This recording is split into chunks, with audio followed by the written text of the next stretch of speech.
C thyroid వల్ల జుట్టు రాలిపోతుందని చాలాసార్లు చెప్తూ ఉంటారు, మనము వింటూ ఉంటాం థైరాయిడ్ వల్ల నాకు చాలా జుట్టు రాలిపోయిందని. అసలు ఆ స్టేట్మెంటే రాంగ్. ఎందుకు అంటే పుట్టిన ప్రతి ఒక్క వ్యక్తికి ఇక్కడ ఈ భాగంలో థైరాయిడ్ గ్రంథి అనేటువంటిది ఉంటుంది. సో దానివల్ల జుట్టు రావడం ఏంది? ఎప్పుడైతే దాని ఫంక్షనింగ్ ప్రాపర్గా లేదో, either hyperthyroidism or hypothyroidism, ఎక్కువ రోజులు ఈ హైపోథైరాయిడిజం ఉన్నా లేదా హైపర్ థైరాయిడిజం ఉన్నా హెయిర్ ఫాల్ అనేటువంటిది జరుగుతుంది. అండ్ మరి ఇది మగవాళ్ళల్లో ఆడవాళ్ళలో ఈక్వల్గా హెయిర్ ఫాల్ అవుతుంది.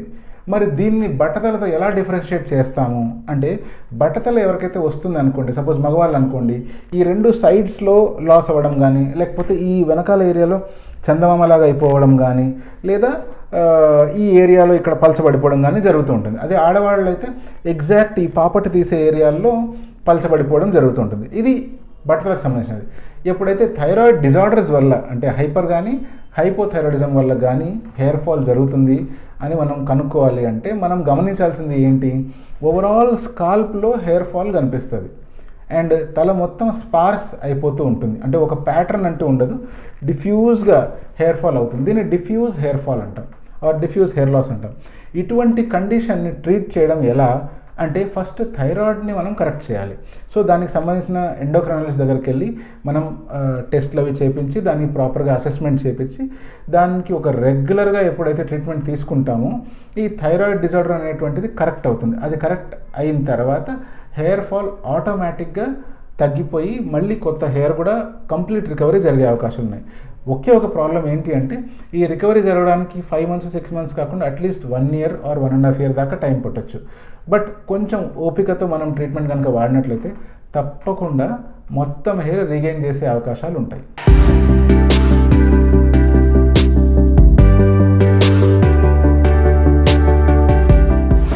హెయిర్ ట్రాన్స్ప్లాంటేషన్ రిజల్ట్ ఎన్ని రోజులు ఉంటుంది? లైఫ్ లాంగ్ ఉంటుందా? పర్మనెంటా? ఇలాంటి క్వశ్చన్లు ఎన్నిసార్లు ఆన్సర్ చేసినా మళ్ళీ ఈ డౌట్ వస్తూనే ఉంటుంది. ఎందుకు అంటే, ఒక కంప్లీట్ ఖాళీగా ఉన్న బట్టతల ఏరియా మీద జుట్టు వస్తుంది అంటేనే నమ్మడం చాలా కష్టం. అటువంటిది అది వస్తుంది, వచ్చిన తర్వాత మొలుస్తుంది, మొలిచిన తర్వాత పెరుగుతుంది, పెరిగితే కట్ చేసుకోవచ్చు, కట్ చేసిన తర్వాత ఇష్టం వచ్చినట్టు దువ్వుకోవచ్చు. అంటే వీడేదో అరచేతిలో వైకుంఠం చూపిస్తున్నాడు అనే థాటే అందరికీ వస్తుంది. బట్ నేను చెప్పిన ఈ మాటలన్నీ నిజం. బట్టతల మీద హెయిర్ ట్రాన్స్ప్లాంటేషన్ ద్వారా జుట్టు మొలిపించవచ్చు, అది పెరుగుతుంది, మీరు కట్ కూడా చేసుకోవచ్చు.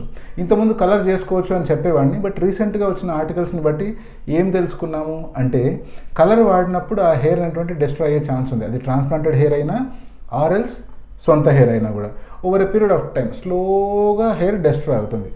ఇప్పుడు హెయిర్ ట్రాన్స్ప్లాంటేషన్ చేసిన తర్వాత ఈ ట్రాన్స్ప్లాంట్ చేసిన జుట్టు లైఫ్ లాంగ్ ఉంటుందా, లేదా పర్మనెంట్గా ఉంటుందా, లేదా ఎంతవరకు ఉంటుంది అని. హెయిర్ ట్రాన్స్ప్లాంటేషన్ చేసేటప్పుడు మన బేసిక్ లాజిక్ ఆర్ ఆ సైంటిఫిక్ బేసిస్ ఏంటి అంటే, ఈ వెనకల ఉండే వెంట్రుకలు లైఫ్ లాంగ్ వరకు అవి రాలిపోవు అని. ఆర్ ఎందుకు రాలిపోవు అంటే, డిఎస్టీ హార్మోన్ యొక్క ఇన్ఫ్లుయెన్స్ ఈ వెనకాల ఉండే వెంట్రుకలు కానీ, సైడ్ ఉండే వెంట్రుకలు కానీ, గడ్డం వెంట్రుకలు కానీ, చెస్ట్ హెయిర్ కానీ దీని మీద దాని ఎఫెక్ట్ ఉండదు అని. సో ఎప్పుడైతే ఆ సైంటిఫిక్ బేసిస్ మీద మనం టాపిక్ ముందుకు తీసుకెళ్ళాము, ఇదే హెయిర్ ఎప్పుడైతే ఎక్కడైనా ఇంప్లాంట్ చేసి ఉంటామో, చేసిన తర్వాత కూడా ఇక్కడ హెయిర్ ఎన్ని రోజులు అయితే ఉంటుందో అలాగే ఇక్కడ కూడా ఆ హెయిర్ అన్ని రోజులు ఉంటుంది. ఫర్ ఎగ్జాంపుల్, ఒక వ్యక్తి ఉన్నాడు, వాళ్ళ ఫాదర్కి బట్టతల వచ్చింది, ఇక్కడ మాత్రం జుట్టు ఉంది. ఏ ఏజ్ వరకు? అరౌండ్ 60 years వరకు అతనికి ఇక్కడ జుట్టు అలాగే ఉంది అనుకుందాం. ఈ అబ్బాయికి 30 yearsలో బాల్డ్నెస్ వచ్చింది. 30 years అప్పుడు ఇతనికి బాల్డ్నెస్ వచ్చినప్పుడు ఇక్కడ మాత్రమే వచ్చింది. ఈ ఏరియాలో బాల్డ్నెస్ ఫిల్ చేయడానికి నేను ఇక్కడ నుంచి గ్రాఫ్ట్స్ అనేటువంటివి తీసుకొని ఇక్కడ ఇంప్లాంట్ చేశాను.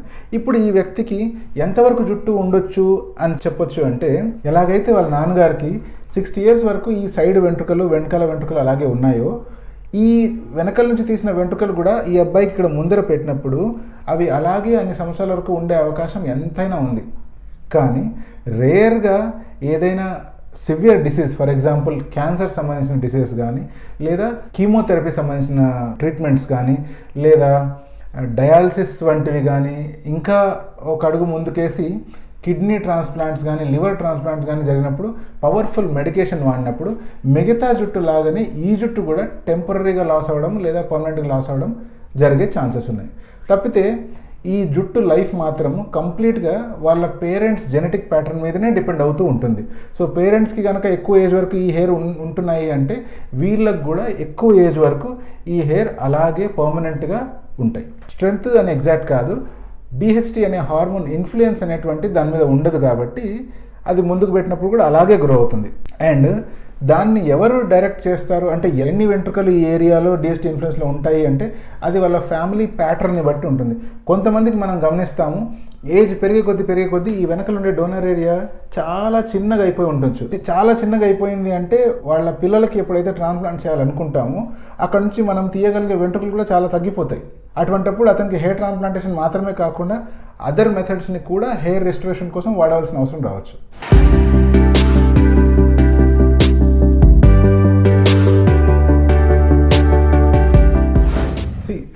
హెయిర్ ట్రాన్స్ప్లాంటేషన్ గురించి విస్తృతంగా రీసెర్చ్ జరుగుతూనే ఉంది, ఎప్పటి నుంచో రీసెర్చ్ జరిగింది కాబట్టి ఇప్పుడు ఈ స్టేజ్కి వచ్చాము. ఫ్యూచర్లో ఇంకా అడ్వాన్స్మెంట్స్ వచ్చే అవకాశం ఉంది. For example stem cell culture అనేటువంటిది one of the craziest thing that is going to happen in near future.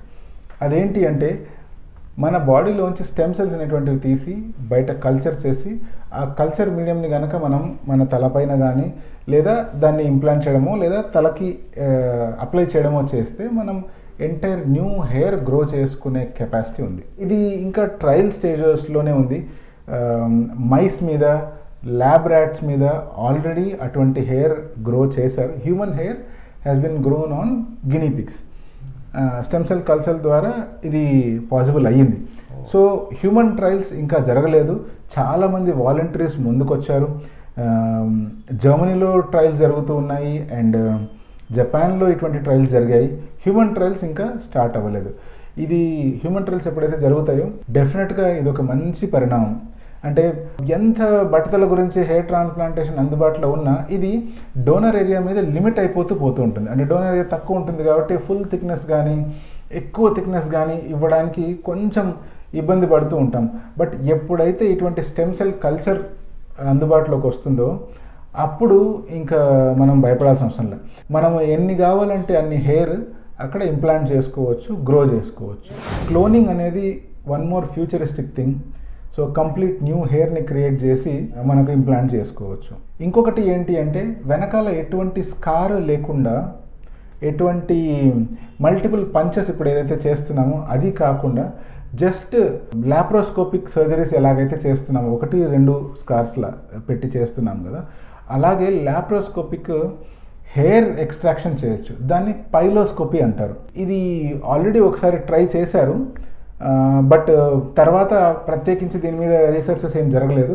But ఈ పైలోస్కోపీ కూడా one of the futuristic thing. అప్పుడు మనం ఇన్ని పంచెస్ చేయాల్సిన అవసరం రాకపోవచ్చు. ఓన్లీ 1 పంచ్తో లోపల నుంచి హెయిర్ అన్నింటినీ తీసుకోవచ్చు. బయట నుంచి హెయిర్ తీసినట్టు కానీ ఎటువంటి ఆనవాళ్ళు కనిపించే అవకాశమే లేదు. సో ఇది కూడా ఫ్యూచర్లో వచ్చిందంటే this can revolutionise the entire hair transplantation industry.